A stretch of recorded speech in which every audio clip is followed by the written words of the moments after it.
welcome to my channel. My name is Christy Chris and I am super excited to be with you on another edition of Heartbeat. Yes, this edition is pretty special, very special to me. I am very excited because this month is magical, it's awesome, it's beautiful, it's amazing, super amazing, and that's because it holds a very significant role for me.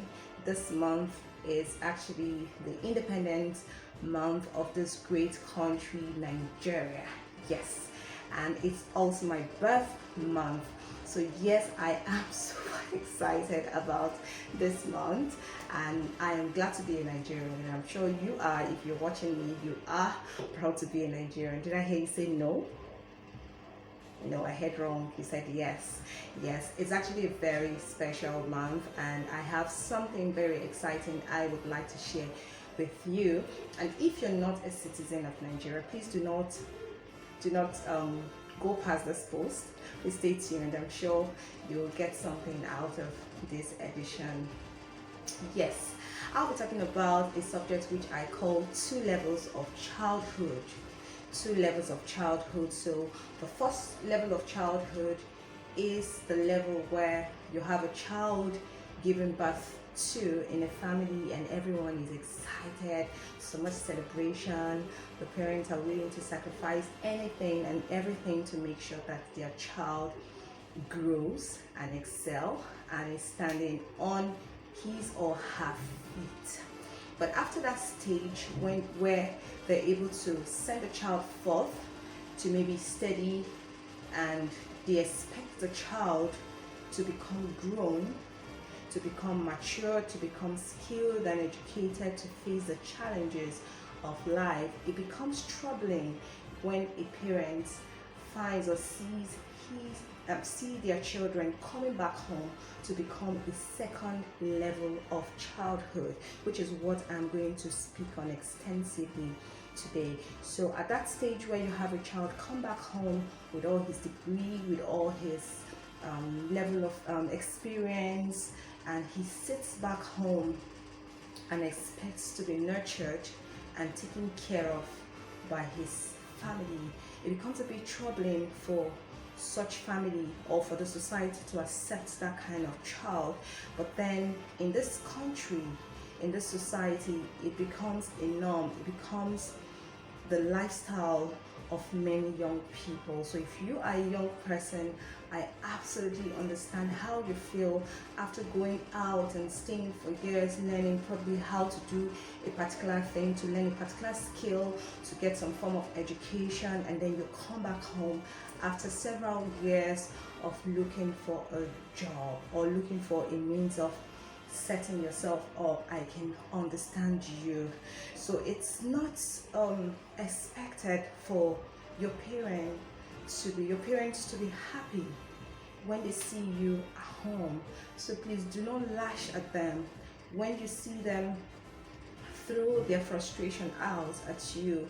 Please do not lash at them. It's just a way of venting out at the frustration they feel and they're helpless to handle, especially in this country where their source of income might just be fixated, and of course the economy has been changing and the source of livelihood has been on the high side. So please do not blame your parents, do not take it to heart when you see your older ones or your relative speak to you in harsh terms. Do not take their words to heart, because they are also frustrated in their own ways. But if you're listening to me and you are frustrated as well, or you feel terrible, you feel let down, you feel you have disappointed yourself, your family, your loved ones, your society, your generation, I'd like to tell you that there is still hope for you. I understand that so many of the younger generation of this country, they want to leave the country, they just want to leave the country. They feel this country is hopeless for them. But I still believe that there can still be good in this land. So I'll be speaking to you. Now I have left the second level of childhood for our youths. But now I'm speaking to you who is a youth. I'm speaking to you who is an elderly man. our fathers, our mothers, our aunties, our uncles, our role models, our leaders, the youth. I'm speaking to you, those of you who have been empowered with one role or the other. It's okay for you to sit in your tiny position and criticize the government, but what have you done? In your own small level, in your own little level, you've been empowered with rights, with authority, with your uniform. You've been empowered with tools to make the life of other people better and not to terrorize them in their own land. This is our country. We do not have any other place to go to. This is a land. We do not have any other place to go to. It should be a place of succor. It should be a place we should run to. It should be a place we should be welcomed and not a place where we should be frightened. We're tired of being frightened. We're tired of being victimized. We're tired of being threatened. We're tired of not having the right to express ourselves. So if you're listening to me, you are a mechanic, you are a carpenter, you are a policeman, you are a hairstylist, you are a medical doctor, and you take advantage of your role and your position to extort others, to terrorize others, to make them feel less than what they are because you are equipped with a position or a role. It is time to look inwards and ask yourself if this is the Nigeria of your dream. The change we are asking for begins with you and I, and this is the time to start that step of changing this country. It begins from your mindset. How do you see your fellow human being? Do you see them as animals? Do you see them as non-entities? Do you see them as things that are non-living? This is the time to throw away our selfish goals and hit towards making this land a fruitful one for all of us to stay in. Ask yourself, in the next 50 years, I don't think there's anyone who is already born right now, who will still be on this earth in the next 120 years.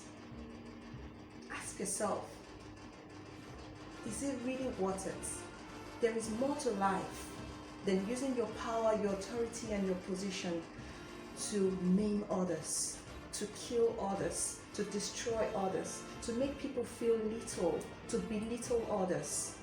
This is a time to wake up and do the right thing. The Nigeria that you and I want begins from you and I.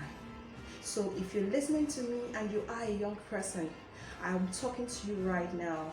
It's not a time to spend so much time with the little money your aunt or your uncle sends to you, or the little one you have, surfing the internet, wasting time on things that are not relevant. This is the time to equip yourself for that future that you want. This is the time to say the right thing. God bless Nigeria. Nigeria can be great again. Nigeria begins with you and I. That change that we want begins with you and I. Begin to invest in yourself. Begin to invest in your personality. Begin to spend your money and your time on things that are relevant to you, to your future. Begin to aim for position of leadership in that place that you're criticizing. Begin to look forward to being one of our next leaders. Do not surrender or think that you're not good enough. That Nigeria that you want, that better Nigeria that you dream of, begins with you and I. So once again, it's a happy Independence Month to Nigeria. I believe in Nigeria. I believe in this great nation. And I believe that we can stand again. Happy Independence Month once again to Nigeria. And happy birthday in advance to me. God bless Nigeria. Goodbye.